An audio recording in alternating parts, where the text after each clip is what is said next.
Buenas tardes, agradezco la invitación de Derecho Play, la iniciativa de difundir el tema académico, los conocimientos. Hoy día vamos a desarrollar todo lo que es la sentencia plenaria 1/2017 en relación al lavado de activos, desarrollarlo y dar unas pautas, un análisis en relación a su desarrollo.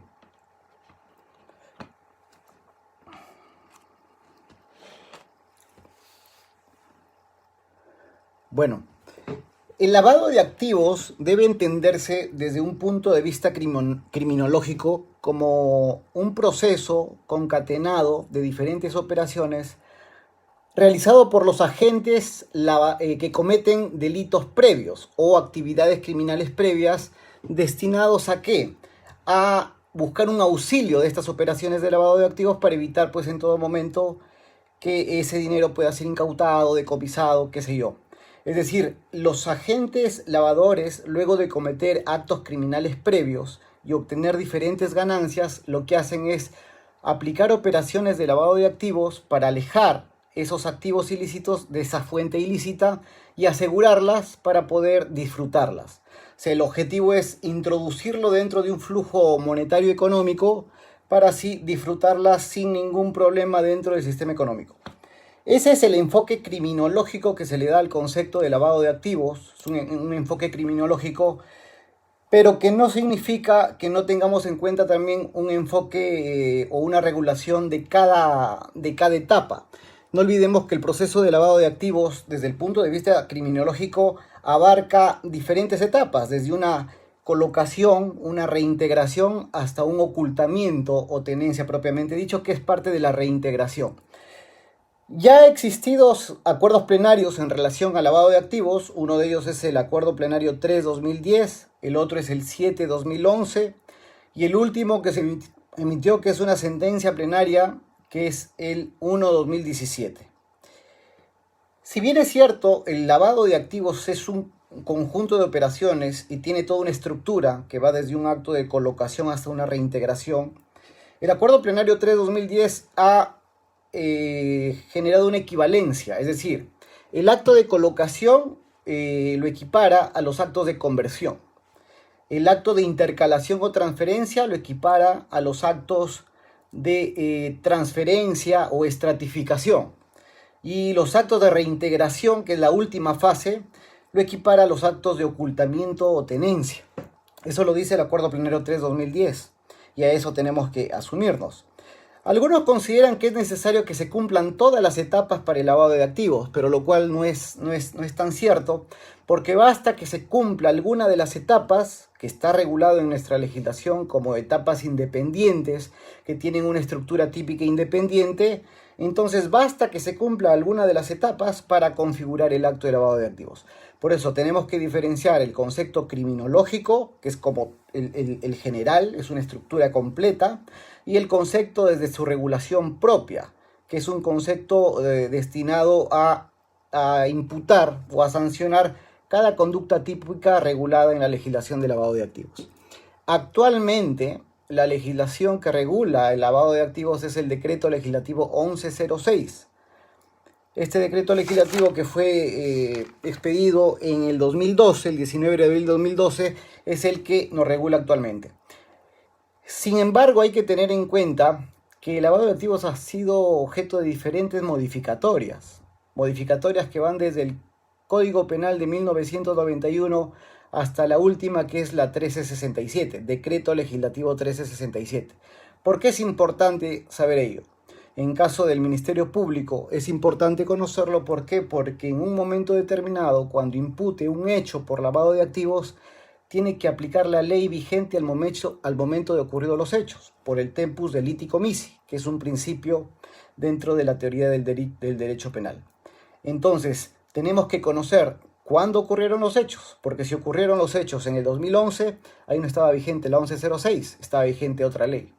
Para que tomen nota únicamente, la evolución del lavado de activos tenemos en el Código Penal de 1991, fue incorporado en el año 1992. Posteriormente, ya con los convenios internacionales, Convención de Viena, Convención de Palermo, se modificó la legislación ya en un de manera independiente, y ahí surge la ley 27.765. A partir de ahí ya empieza a establecerse nuevos parámetros de legislación de lavado de activos teniendo como marco convenios internacionales. Luego de la 27765 se implementa en el Perú o se modifica la 27765 a través del decreto legislativo 986. Es un decreto que perfecciona la 27765. En el decreto legislativo 986 se incorpora la figura del autolavado. ¿Qué es el autolavado? No es otra cosa que sancionar y procesar a la misma persona que cometió la actividad criminal previa. A esa persona también lo sancionas por lavado de activos. O sea, yo cometo el acto de tráfico de drogas, yo cometo la minería ilegal, los actos de corrupción, y esas ganancias ilícitas yo mismo las lavo, yo mismo lo genero que ingrese dentro del sistema económico a través de operaciones de lavado. Ese es el autolavado de activos. El heterolavado, por lo tanto, ¿qué será? Donde una persona distinta a la que cometió la actividad criminal previa es la que genere el lavado de activos. Entonces, el autolavado se genera o se implementa a partir del decreto legislativo 986 de julio del 2007. Luego del decreto legislativo 986 se implementa ya o entra en vigencia el decreto 1106. Este 1106 ingresa a partir del 2012, que también ha sufrido modificaciones. ¿Cuál ha sido la modificación? Se ha modificado a través del decreto legislativo 1249, donde elimina lo que se denomina en el ámbito subjetivo de la teoría del delito, elimina esa finalidad de tendencia interna trascendente, que lo explicaremos posteriormente. En el aspecto subjetivo hablamos de un dolo, pero adicionalmente a dolo se exige un elemento de tendencia interna trascendente. O sea, yo tengo el ánimo, yo tengo esa intención de lavar, conozco que el bien o el activo proviene de una actividad criminal previa, pero eso no es suficiente. Además de ello, yo necesito tener una finalidad. ¿Cuál es la finalidad? Evitar que ese activo que me ha apoderado, que ese activo sea identificado, evitar que ese activo sea incautado o decomisado. Esa es una finalidad de tendencia interna trascendente. Esa finalidad se ha eliminado con el decreto legislativo 1249 y finalmente la última modificatoria en cuanto al lavado de activos se dio con el decreto legislativo 1367, que fue el que incorporó en cada uno de los tipos penales la inhabilitación.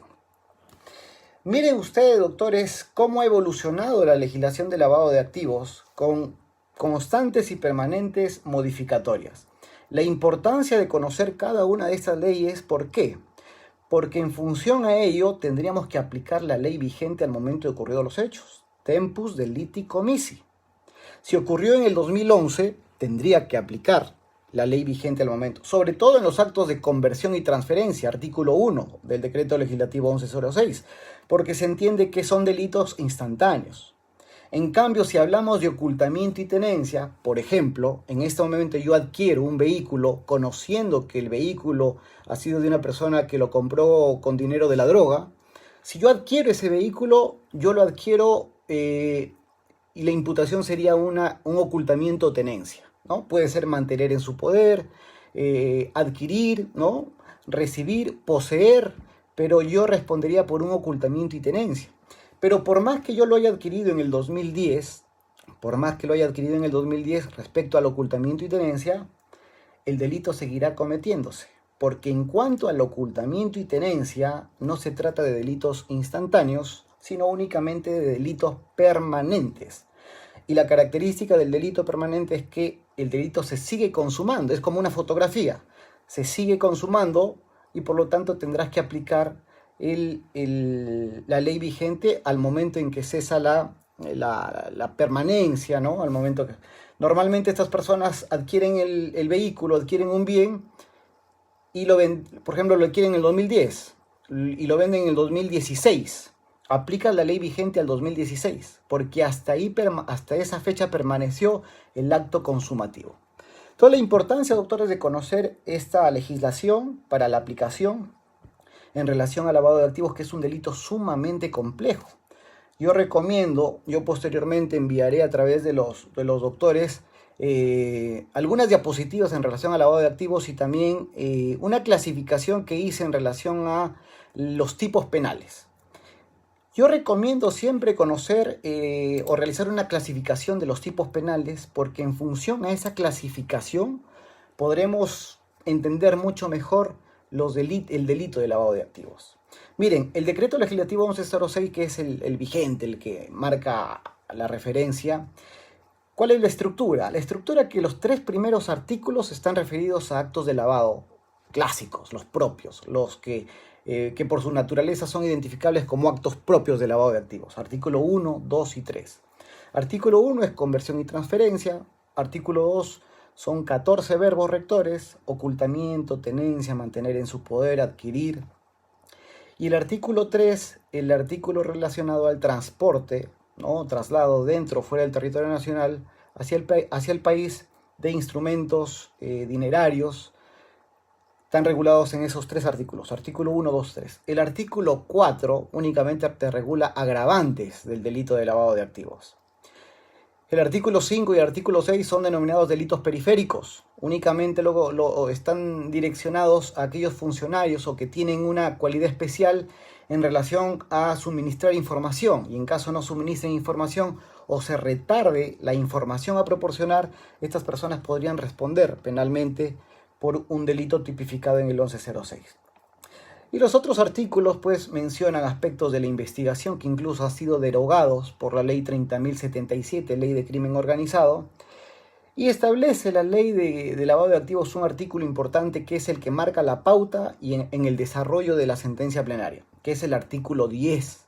Y quiero que tomen nota de esto. El artículo 10 del decreto legislativo 1106 es lo que desarrolla la sentencia plenaria, y es ahí donde tenemos que analizar y entender qué se entiende por la autonomía del lavado de activos, que está desarrollada en el artículo 10. En el artículo 10, señores, también está desarrollado lo que es el autolavado de activos, que también lo vamos a mencionar. Entonces, doctores, teniendo esa estructura de la legislación de lavado de activos y entenderlo de una mejor manera, yo podría utilizar las clasificaciones de los delitos de una manera didáctica para que en función de la clasificación de los delitos nosotros podamos entender este tipo de delitos. Por ejemplo, en el derecho penal, cuando nos enseñan teoría del delito, sabemos que existen normas prohibitivas y normas imperativas.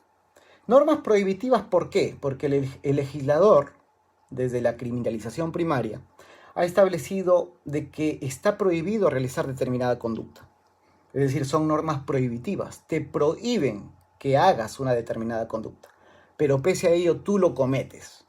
Estamos ante ese supuesto, ante delitos de comisión.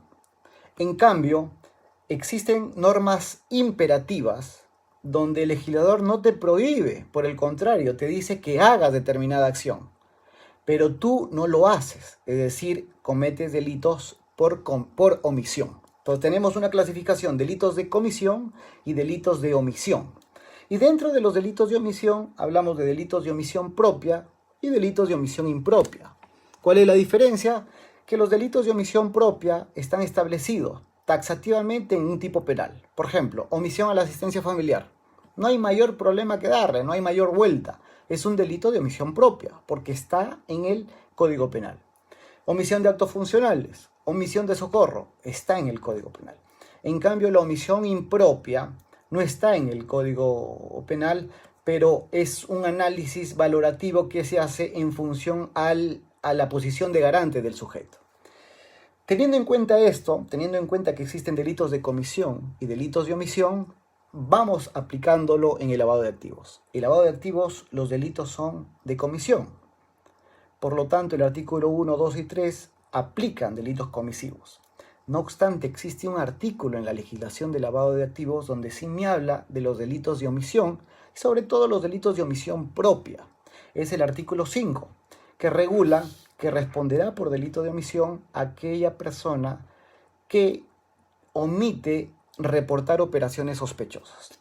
Es más, los delitos de omisión propia normalmente son delitos dolosos. Este es uno de los tantos o de los pocos artículos que regulan una fórmula culposa, delitos de omisión culposo. Está regulado en el último párrafo del artículo 5 del decreto legislativo 1106. Entonces, doctores, nos damos cuenta que en función a esa clasificación, nosotros estamos aplicando la legislación de lavado de activos.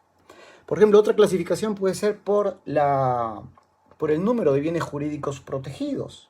Tenemos bienes jurídicos monoofensivos, bienes jurídicos pluriofensivos. El delito de lavado de activos no solo afecta a un bien jurídico protegido, afecta a varios bienes jurídicos protegidos. Por lo tanto, es un delito pluriofensivo por afectar varios bienes jurídicos. Entonces, doctores, teniendo en cuenta la clasificación, solo le he dado a modo de ejemplo, nosotros podríamos detectar el tema de cómo entender mucho mejor el delito de lavado de activos. Yo me comprometo a enviar la diapositiva en relación a la clasificación. Hay más de 20 tipos de clasificaciones que ustedes pueden hacer ese juego, ¿no? Ese juego de aplicarlo al delito de lavado de activos. El delito de lavado de activos, como vemos, es un delito complejo. Complejo porque el tipo penal ya me exige cierta complejidad, sobre todo para acreditar cada uno de los elementos, tanto objetivos como subjetivos del tipo de cada uno de los artículos de lavado de activos. No es como investigar un delito pues de bagatela o un delito de hurto o un delito de robo donde los verbos son más simples y la prueba puede ser incluso prueba directa para su acreditación. En los delitos de lavado de activos es difícil obtener prueba directa, sobre todo para acreditar que la persona conocía o podía presumir que el activo provenía de una fuente ilícita. Porque valgan verdades, en relación a los actos propios de lavado de activos, ahí sí podríamos aplicar prueba directa, normalmente, ¿no? Por ejemplo, en el caso de bienes muebles o inmuebles, recurrimos a las partidas, vemos las transferencias. En el caso de depósitos de cuentas bancarias también vemos eso. El problema es determinar que la persona estuvo vinculada con una actividad criminal previa o que conocía o podía presumir de una actividad criminal previa. En ese escenario, teniendo en cuenta que el lavado de activos es un delito complejo, ¿no? Ya existía problemáticas en relación a la eficiencia de este tipo de delitos. No teníamos sentencias en mayor incidencia. Las sentencias eran pues mínimas y por lo tanto las exigencias de su acreditación no estaban tan definidas. Se emitieron acuerdos plenarios, tomen nota, el acuerdo plenario 3/2010, el acuerdo plenario 7/2011, que son los acuerdos plenarios que hablan en relación al lavado de activos, pero aún era deficiente el trabajo o obtener resultados positivos en relación al lavado de activos.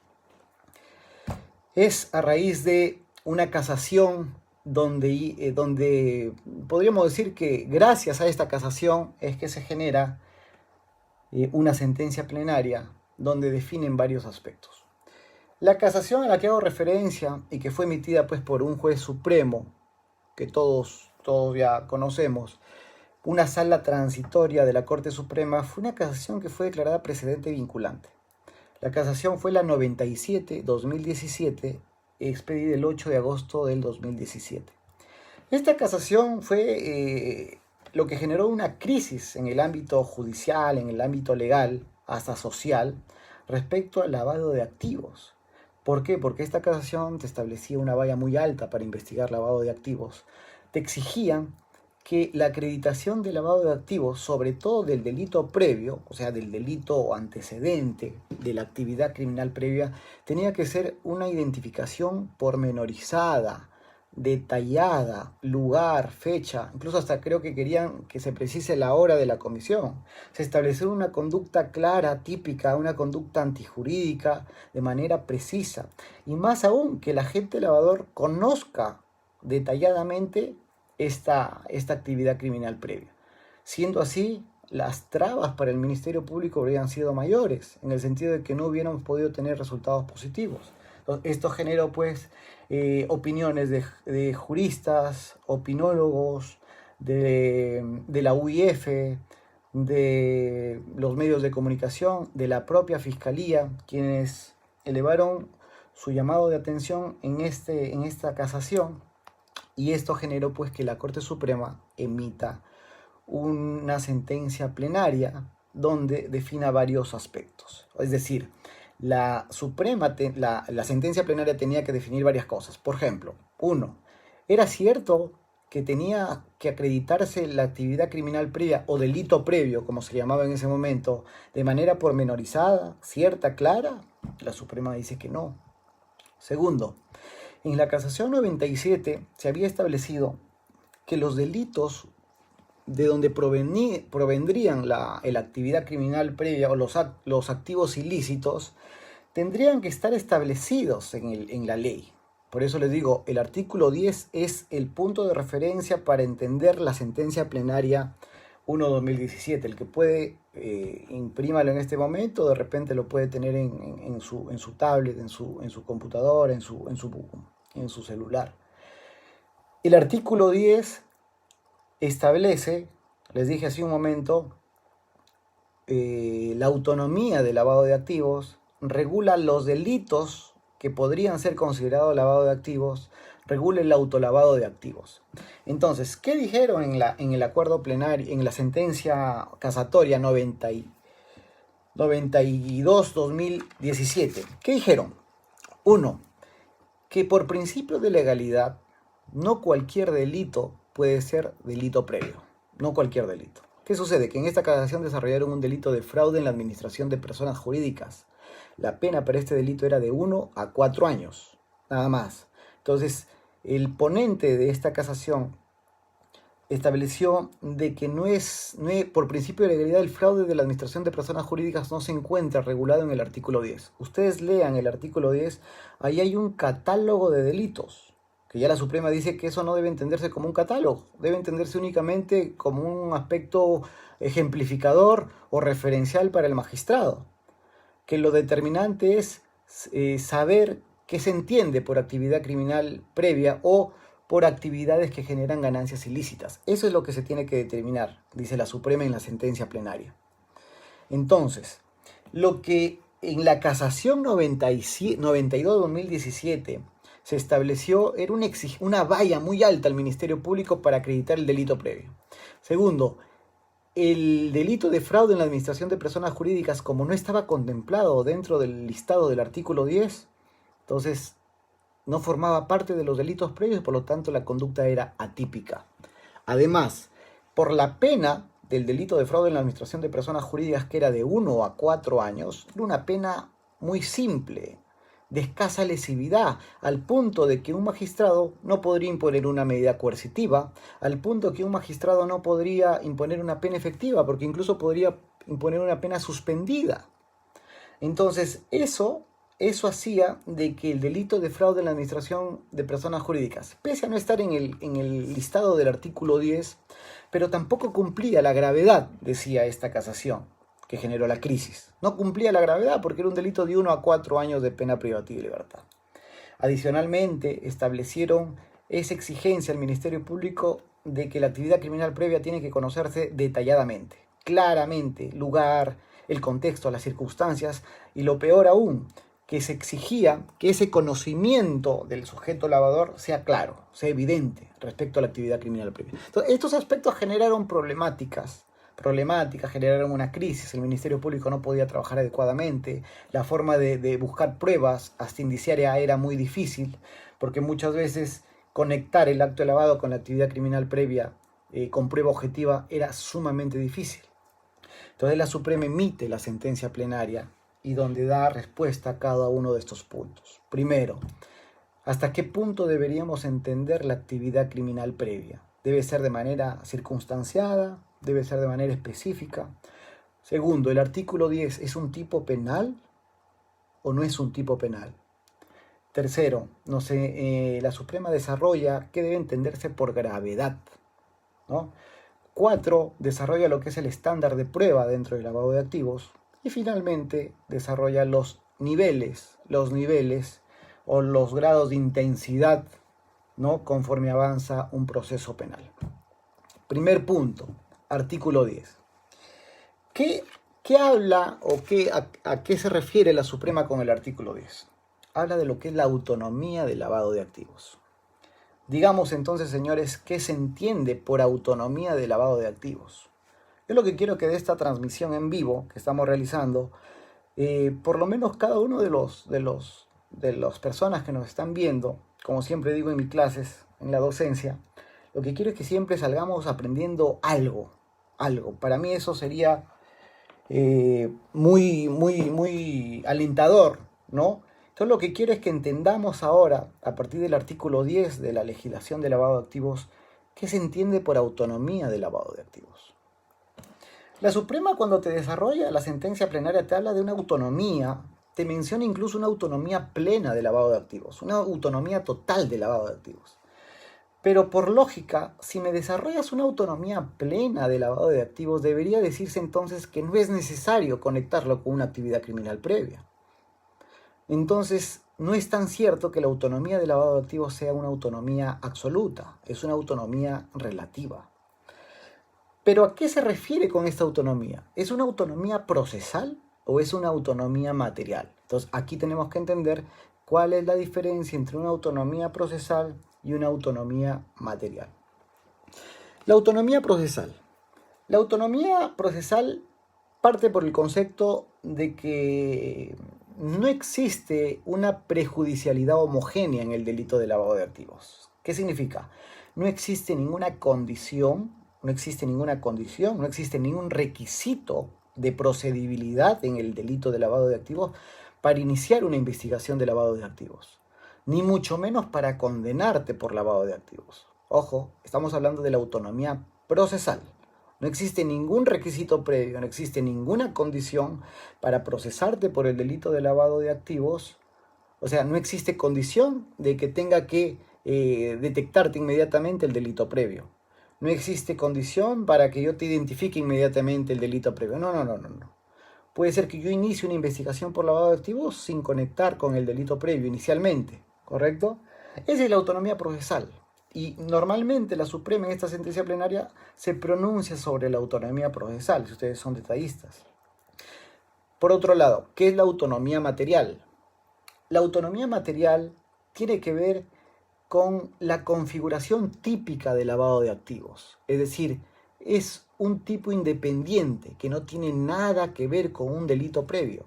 Es un tipo independiente. Acá ya no estoy hablando de condición de procedibilidad o requisito de procedibilidad, no. Acá solo estoy diciendo que el delito de lavado de activos como delito independiente tiene una configuración propia, tiene un injusto propio, distinto a cualquier delito previo. Tiene una configuración al punto de afectar diferentes valores de rango constitucional, afectar diferentes bienes jurídicos. Por eso que es una configuración típica independiente el delito de lavado de activos. Esta independencia del delito de lavado de activos genera ¿qué? Que yo pueda llevar el delito de lavado de activos en concurso con un delito previo. No hay ningún problema. Esta autonomía material del delito de lavado de activos justifica que yo pueda castigar al mismo sujeto que generó el activo ilícito. Porque ahí viene un problema. Recuerdan que les hablé del autolavado. ¿Qué es el autolavado? Se procesa o se sanciona a la misma persona que generó la actividad criminal previa. Ahí venía una discusión. Oye, si ya a esa persona le estás procesando por el delito previo, ¿cómo ahora lo vas a procesar por lavado de activos? O sea, habría un nebis in idem. No, señores. Por la autonomía material, el lavado de activos tiene una configuración típica distinta, que su afectación a bienes jurídicos es totalmente distinto, donde está en juego la administración de justicia, la administración pública, la competencia desleal, el orden monetario socioeconómico, es distinto al delito previo. Entonces, acá no existe tema de que se afecte el nebis in idem. Otra cosa es que, eso lo podríamos hablar en otro evento, en relación a la posesión del activo ilícito derivado automáticamente del delito previo. Esa es otra problemática. Por ejemplo, en este acto le entregan $10.000 a un policía por corrupción. Esos $10.000, al estar en posesión, es un dinero ilícito, ¿debería configurar un acto de lavado de activos o no?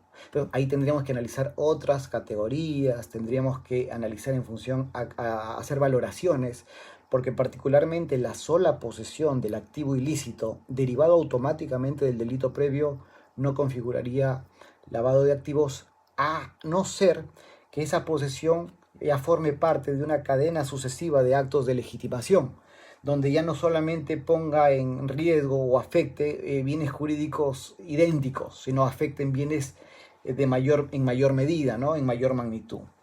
Pero ese es debatible, pero que se puede hablar en otro evento. Entonces, lo que quiero que entiendan, doctor, es la importancia de diferenciar la autonomía procesal de la autonomía material. Ya les dije, la autonomía procesal significa de que no me puedes exigir una condición, un requisito de procedibilidad para aperturarte una investigación por lavado de activos. Y la autonomía material significa de que el delito de lavado de activos tiene una configuración típica, independiente, propia, donde afecta bienes distintos a los de los delitos previos. Esa es la diferencia.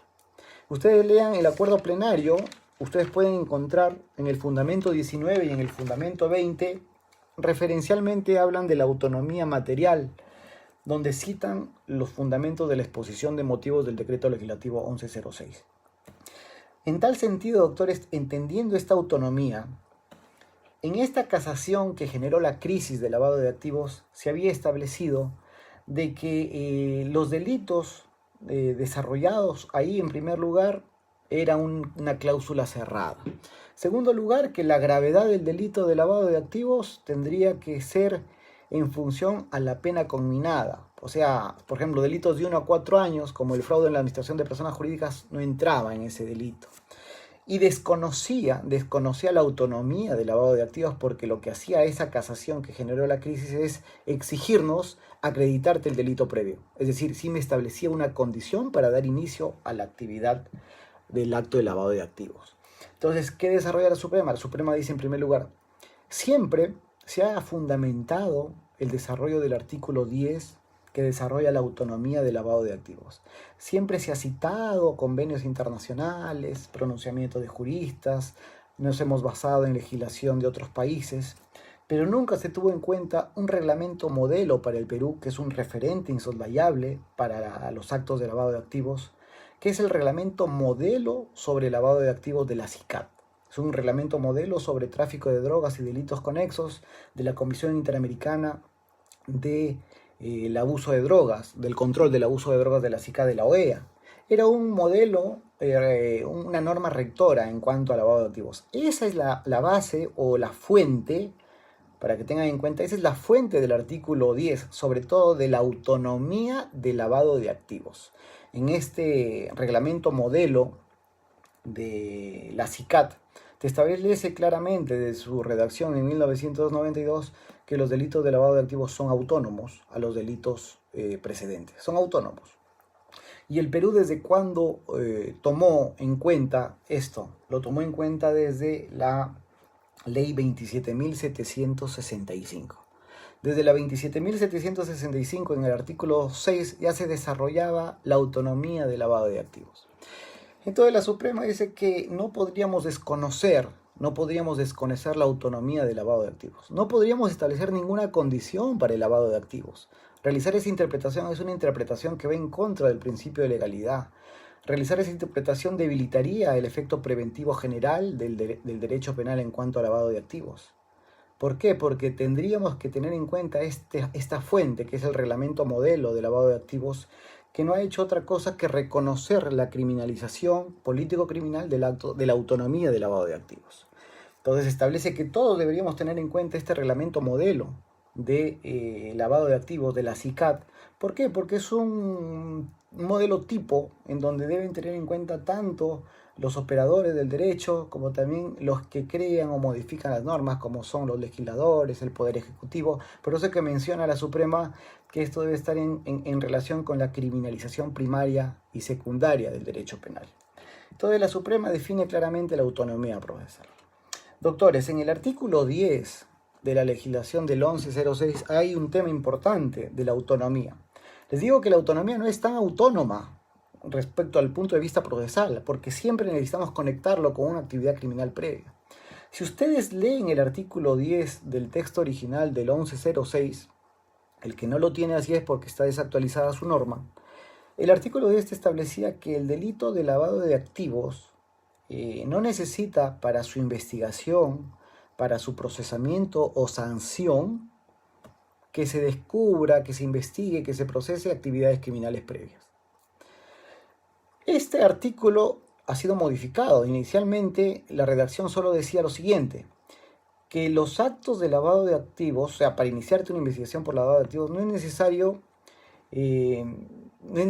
que los actos de lavado de activos o la actividad criminal previa pues sea descubierta, te dice. Miren, incluso te hablan únicamente a nivel de investigación y procesamiento y no de condena. Es decir, ¿qué decía inicialmente? Que para investigarte el lavado de activos y para procesarte, solo esos dos elementos, para investigarte y procesarte, no es necesario descubrir la actividad criminal previa. Lo modificaron con el decreto legislativo 1249 y agregaron un elemento adicional, que es para investigarte, para procesarte y para condenarte, no es necesaria una actividad criminal previa. Miren, inicialmente se estableció la autonomía, investigación y procesamiento. Luego se amplió. ¿A qué? A condena. Entonces no es necesario establecer una investigación, o mejor dicho, para investigar, procesar y sentenciar o condenar a una persona no es necesario que la actividad criminal previa haya sido sujeto a investigación, objeto de prueba o condena. Pero acá hay otro tema importante. Ustedes leen el artículo 10 y te hace referencia que la autonomía de lavado de activos, dice, yo puedo investigarte, procesarte o sancionarte por lavado de activos, pero te pone un elemento, miren, incluso dice, incluso si no hemos descubierto el delito fuente, Yo hasta la fecha quisiera encontrar un caso donde se aplique tal cual este elemento del artículo 10. Yo quisiera encontrar, no lo encuentro.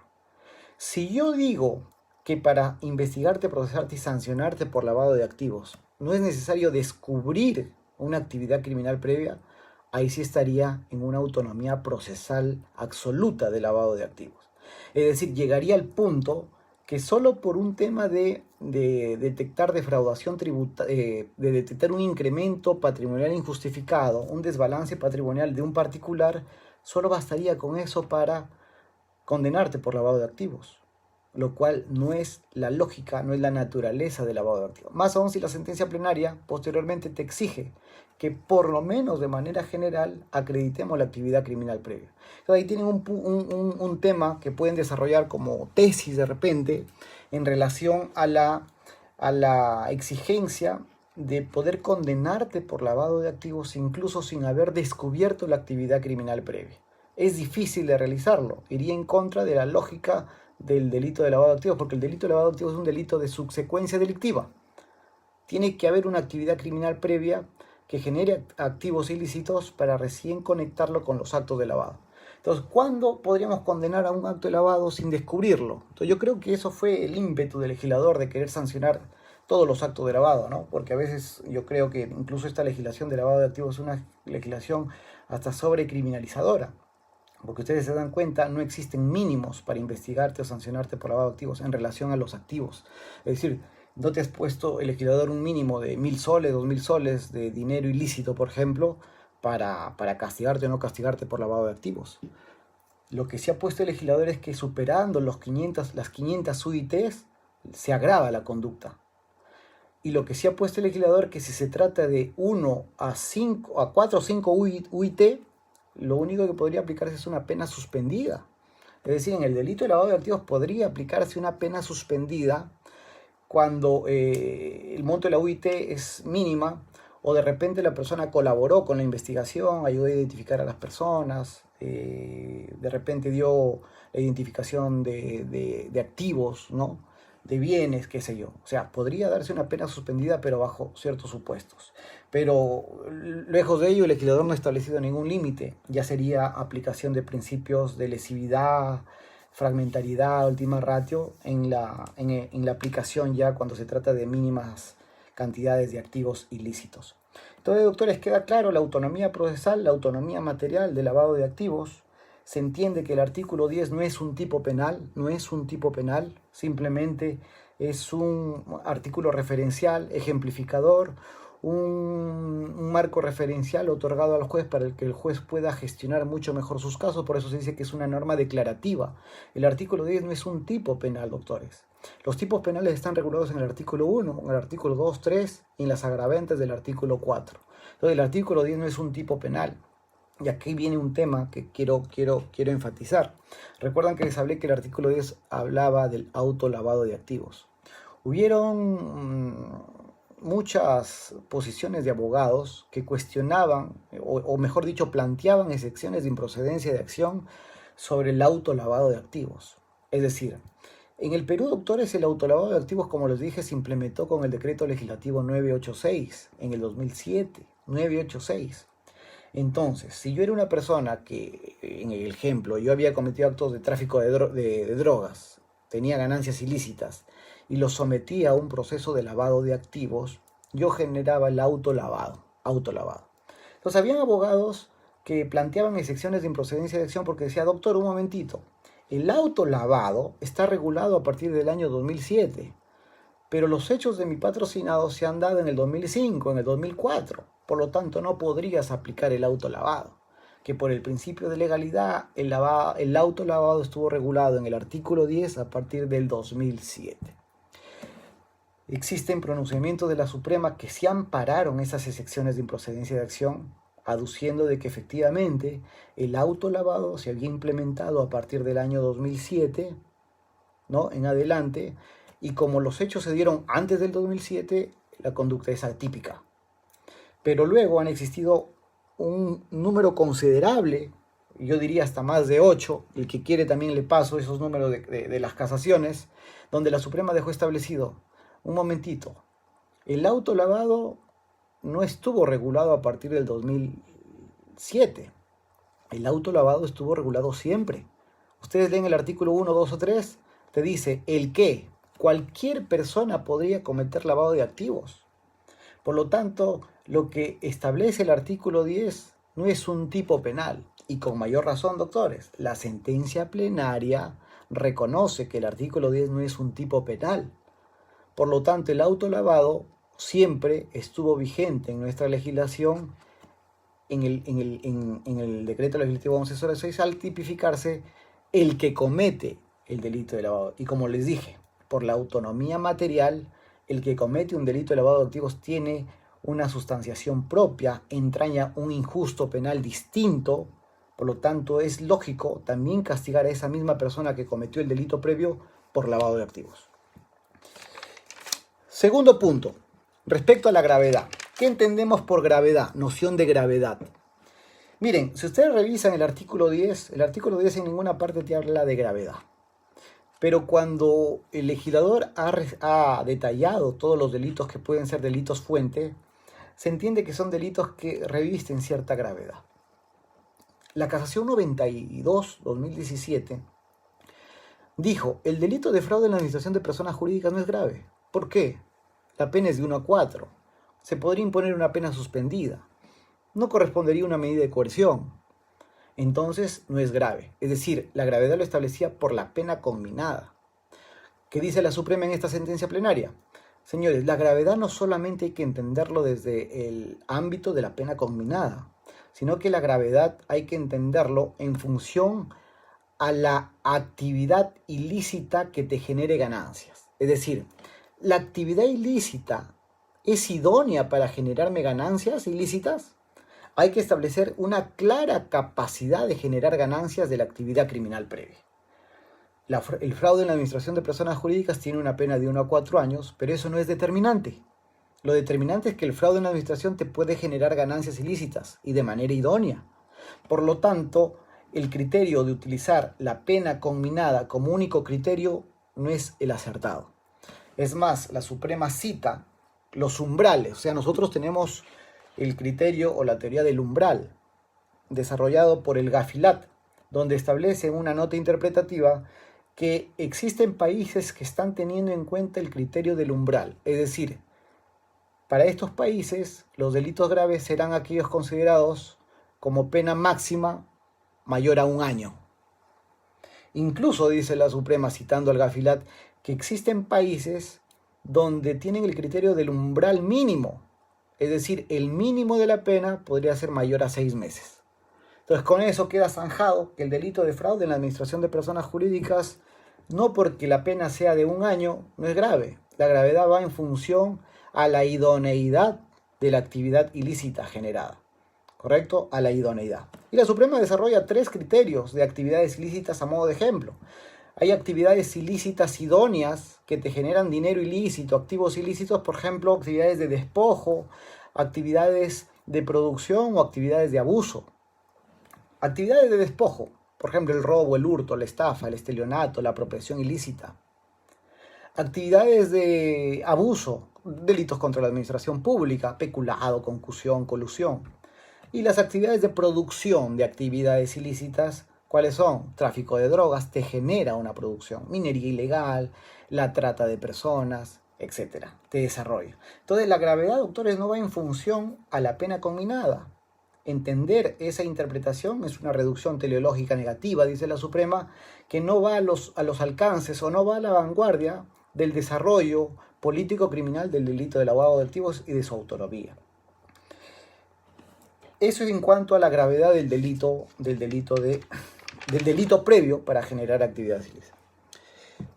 Para ir terminando este conversatorio, más que todo esta exposición de la sentencia plenaria, la Suprema desarrolla el estándar probatorio dentro de los actos de lavado de activos. Y aquí existe un sinnúmero de problemáticas en relación a la gravedad, o mejor dicho, al estándar probatorio.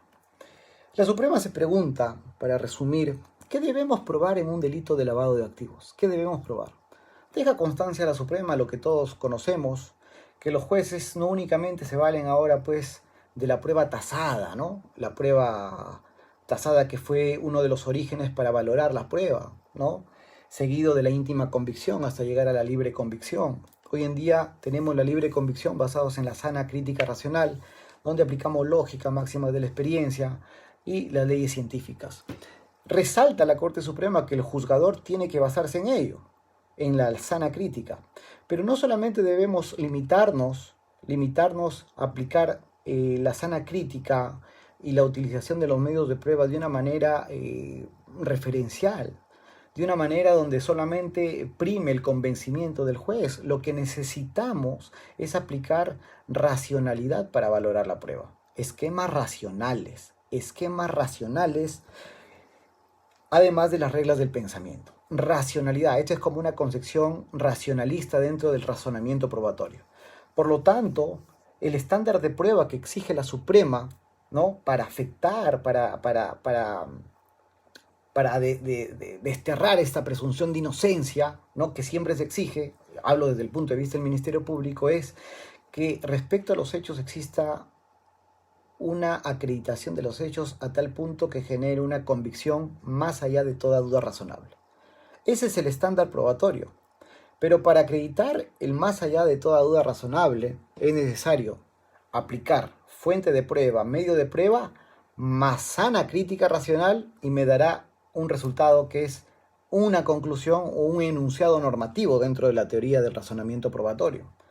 La fuente o medio de prueba es una premisa menor, la sana crítica racional es una premisa mayor y el enunciado normativo es una conclusión que el juez lo hará en base a premisas argumentativas. Siendo así, doctores, lo que la Suprema exige es una convicción más allá de toda duda razonable, ¿pero de qué? De varios temas. Uno, por ejemplo, es del cumplimiento de los elementos objetivos y subjetivos de todo tipo penal de lavado de activos. Uno, tenemos que acreditar, doctores, el origen ilícito. Ya les dije, es una autonomía procesal relativa. Y ya dejó establecido la Suprema que el origen ilícito es un elemento normativo del tipo penal de lavado de activos. Conocemos que los elementos dentro de un tipo son elementos objetivos, subjetivos, tenemos elementos normativos, elementos descriptivos. Los elementos descriptivos es una labor intelectual, valorativa, que hace el operador jurídico, y eso es lo que vamos a aplicar cuando hablamos del origen ilícito de la actividad criminal previa. Origen ilícito es lo que debemos acreditar, es un componente normal. Por lo tanto, doctores, hoy en día ya no hablemos de delito previo, ya no hablemos de delito fuente, hablemos técnicamente de una actividad previa de una actividad criminal previa. Técnicamente, hablemoslo así, actividad criminal previa. Entonces, ese estándar de prueba de más allá de toda duda razonable se conseguirá siempre y cuando acreditemos los elementos objetivos, los elementos subjetivos. Dentro de los elementos subjetivos que tendríamos que acreditar, ¿no? Sujeto activo, sujeto pasivo, el bien jurídico protegido, el verbo rector, los instrumentos utilizados, el resultado, relación de causalidad, aplicar imputación objetiva, qué sé yo, elementos objetivos. Y ahí es donde nosotros debemos entender, doctores, y esta es otra clasificación a nivel de los tipos penales. Tenemos tipos penales por el verbo rector, pueden ser tipos simples o tipos complejos. Los tipos simples solo te generan un verbo rector. Basta el cumplimiento del verbo rector para que configure el tipo penal. Pero hay tipos que generan verbos mixtos, o sea, hay varios verbos. Basta que alguno de los verbos se configure para que configure el delito de lavado de activos. En el artículo 1 del decreto 1106 te habla de la conversión y transferencia. Basta que se dé cualquiera de esos dos verbos, es un mixto alternativo, para que se configure el lavado de activos. En el artículo 2, ustedes se dan cuenta, hay más de 12 verbos. Poseer, utilizar, adquirir, usar. O sea, hay bastantes verbos. Basta que se dé cualquiera de esos verbos para que se configure el delito de lavado de activos. Entonces la Suprema dice, hay que acreditar esos verbos. Y como les digo, en los actos propios de lavado puede que haya prueba directa. La problemática va a ser, doctores, con el elemento subjetivo del tipo penal. Acreditar el dolo del autor, acreditar que él conocía que el activo era de una fuente ilícita, y además acreditar esa finalidad de tendencia interna trascendente. En el tema subjetivo, doctores, siempre hablamos del dolo y de la culpa. En el tema del dolo, el dolo muchas veces o es acompañado en algunos delitos con este elemento de tendencia interna trascendente. Luego también hay delitos de tendencia interna intensificada. El código, la legislación en relación al lavado de activos te exige elementos de tendencia interna trascendente, es decir, adicionalmente al dolo quiero algo más. ¿Qué es ese algo más? Evitar que me incauten, que me identifiquen o que me decomisen el activo ilícito. Hagamos un ejemplo. Yo adquiero vehículos, ¿no? De repente yo conozco que el que me está vendiendo es una persona que se dedica al narcotráfico o a la minería ilegal. Lo conozco, clarito, yo lo sé. Entonces, me procesan por lavado de activos. ¿Por qué? Porque estoy adquiriendo un vehículo. Ojo, yo desarrollo una actividad lícita. Yo puedo ser empresario, puedo ser millonario, puedo ser persona de escasos recursos. Lo cierto es que yo adquiero el bien, pero ¿por qué? Porque conozco que es de fuente ilícita y lo adquiero. Entonces el legislador me castiga por adquirir ese vehículo. Si nos vamos con la redacción del tipo del artículo 2 inicial, el artículo 2 me exigía que adicionalmente al dolo, en el ejemplo, yo conocía que provenía de una fuente ilícita, adicionalmente a eso me exigía una finalidad de tendencia interna trascendente, es decir, me exigía que yo tenga esa finalidad de evitar la incautación, el decomiso o la identificación. Puede ser que la policía llega, me incauta el vehículo y yo le digo, mire doctor, mire policía, sí, yo lo compré el vehículo, yo sabía que era de una fuente ilícita, está bien, es el dolo, no hay problema.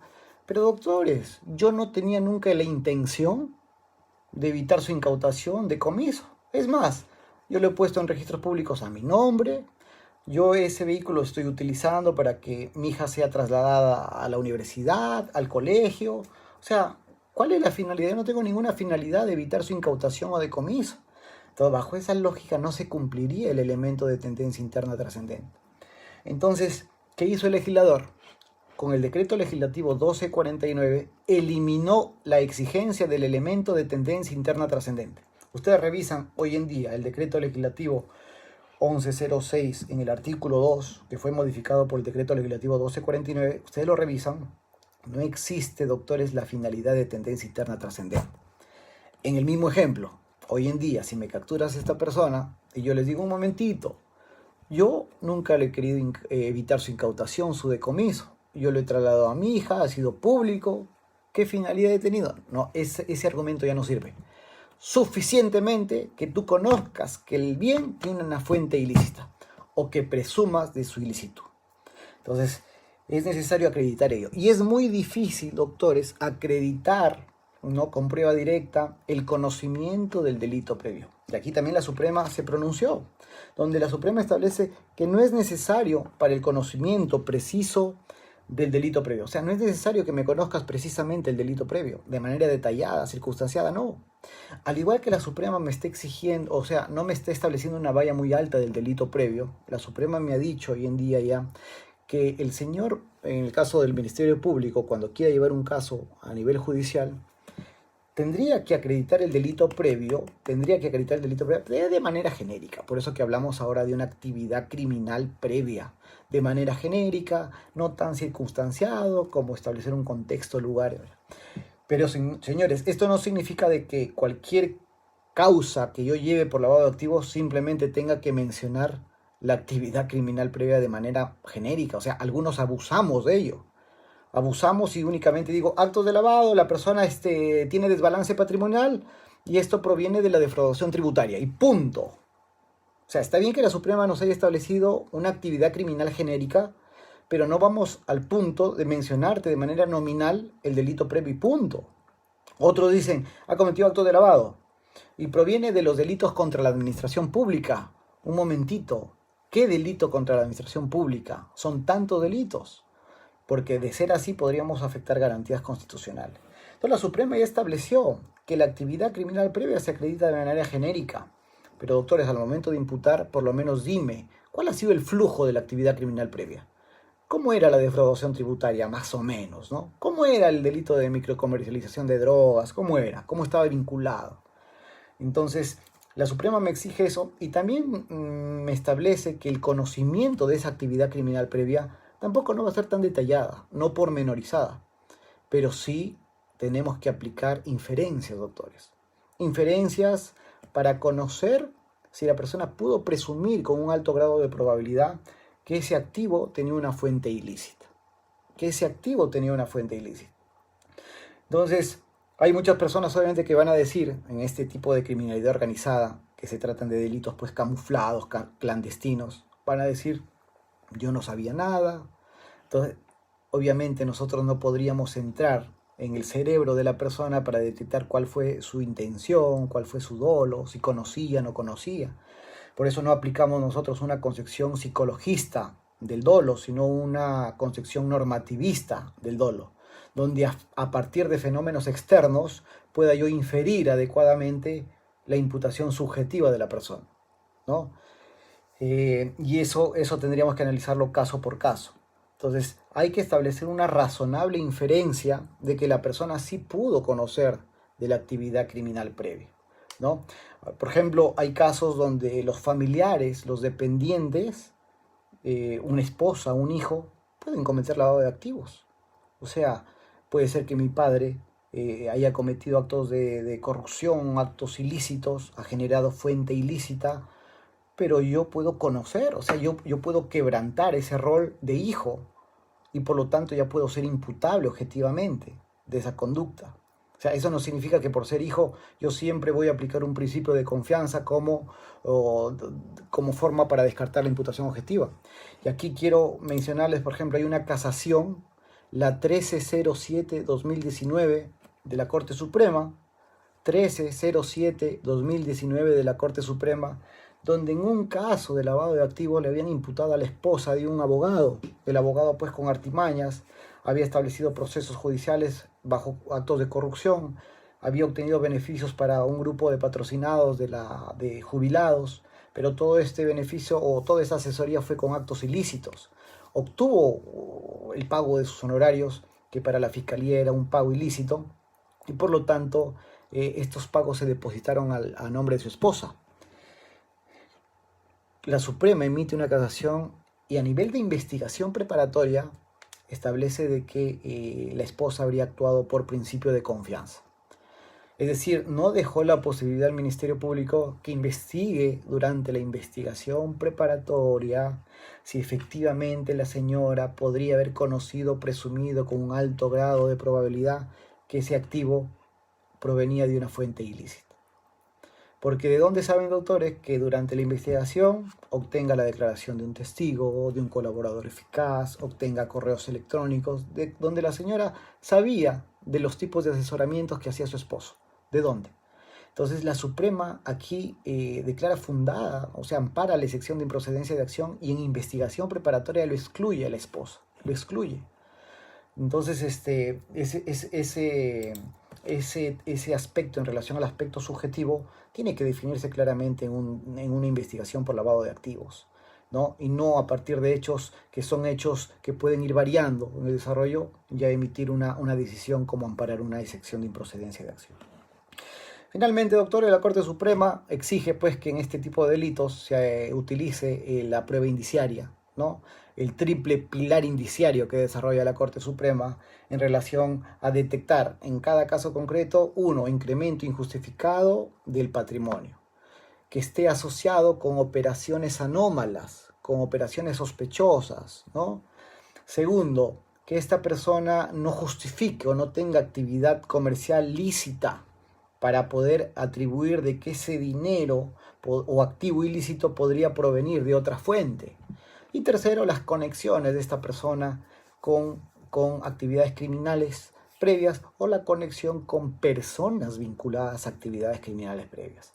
Esto, como algunos indicios que no son todos, otro lo podemos encontrar del Acuerdo Plenario 3-2010, podemos recorrer nosotros al Gafilat, podemos recorrer, doctores, las tipologías de lavado de activos de la UAF en Panamá, podríamos encontrar una variedad de información, de elementos indiciarios que en casos concretos se han dado respecto a lavado de activos, modalidades o tipologías de lavado de activos, todos esos aspectos. Por último, doctores, la Corte Suprema desarrolla en esta sentencia plenaria lo que se aplica para varios casos, que es los estándares o grados de convicción de todo proceso. Y desarrolla que en función a la actividad procesal inicial, preliminar, preparatoria, intermedia o juicio, se apliquen los grados de sospecha. La certeza y la verdad únicamente lo obtendremos a nivel de juicio. Esa verdad formal, procesal, ¿no? Que particularmente yo ya no creo en la verdad procesal o en la verdad formal, yo lo que creo es en la aproximación a una verdad real. Irme a hablar de una verdad formal o procesal estaría yéndome incluso, o podríamos llegar a extremos de aplicar o de absolver a una persona únicamente por defectos formales, que no es la lógica. Lo que quiero acá es alcanzar la verdad, aproximarme a la verdad y hacer justicia. Eso es la lógica de este sistema. Entonces, con estos grados de sospecha desarrollados por la Suprema se establece, si tú inicias una investigación, podríamos aplicar únicamente una sospecha inicial, que se da durante las diligencias preliminares. Si yo avanzo y formalizo la investigación, existe una sospecha reveladora. Si yo avanzo y llego a la etapa intermedia, una sospecha suficiente, y hablaremos de una certeza a nivel de juzgamiento. Y habla la Suprema de una sospecha grave a nivel de prisión preventiva. Doctores, esto de la sospecha siempre ha estado desarrollado en la doctrina a través de otros conceptos. Por ejemplo, ustedes revisen el derecho a la prueba de Caferata Nores. Él desarrolla claramente, por ejemplo, los estados intelectuales del juez, donde va desde una duda, una posibilidad, una probabilidad y una certeza. Esto lo desarrolla la Suprema, porque la Suprema claramente establece que en el caso de la sospecha estamos hablando de una posibilidad, una sospecha inicial, una posibilidad. En el caso de la preparatoria ya no hablamos de una posibilidad, dice la Suprema, sino de una probabilidad de la vinculación del hecho con el imputado. Si llegamos a la etapa intermedia ya hablamos de una probabilidad mayor. Y obviamente si llegamos a la sentencia ya hablamos de una certeza, un grado de convicción más allá de toda duda razonable. Todos estos son los grados de sospecha. Por el tiempo ya no se puede desarrollar mucho. Finalmente, doctores, les dejo también una sentencia del doctor Celis Mendoza, de la sala de la Corte Superior de Criminalidad Organizada, donde el doctor, en un caso de lavado de activos, prácticamente observa la imputación del Ministerio Público en relación a lavado de activos. El Ministerio Público había establecido el origen ilícito únicamente mencionando nominalmente a la defraudación tributaria. Entonces, cuando llega a la sala superior, el doctor Celis, ponente, desarrolla una teoría en relación a la imputación necesaria y donde dice, un momentito, el delito, la actividad criminal previa, no se trata de que me lo menciones de manera nominal. Dime el suceso fáctico de cómo se desarrolló mínimamente la actividad criminal previa. Y a partir de los indicios inferir de que sí provenía de una actividad ilícita. Entonces, ese es el expediente 131-2011 de la Sala de Crimen Organizado, expediente 131-2011, donde te hablan de la imputación necesaria. Y la otra casación que les mencioné es la 1307-2019 de la Corte Suprema, sobre el principio de confianza en actos de lavado de activos. Doctores, muchísimas gracias por haberme escuchado, por haber escuchado a este humilde servidor en relación a este tema de lavado de activos, tanta información por compartir. Les agradezco y estamos pues próximamente ya con los colegas encargados de Derecho Play compartiendo o transmitiendo otro tipo de información que pareciera que vamos a desarrollar lo que es el acuerdo plenario respecto a la banda criminal y organización criminal. Muchísimas gracias, doctores, y espero que esto haya sido de su agrado. Gracias.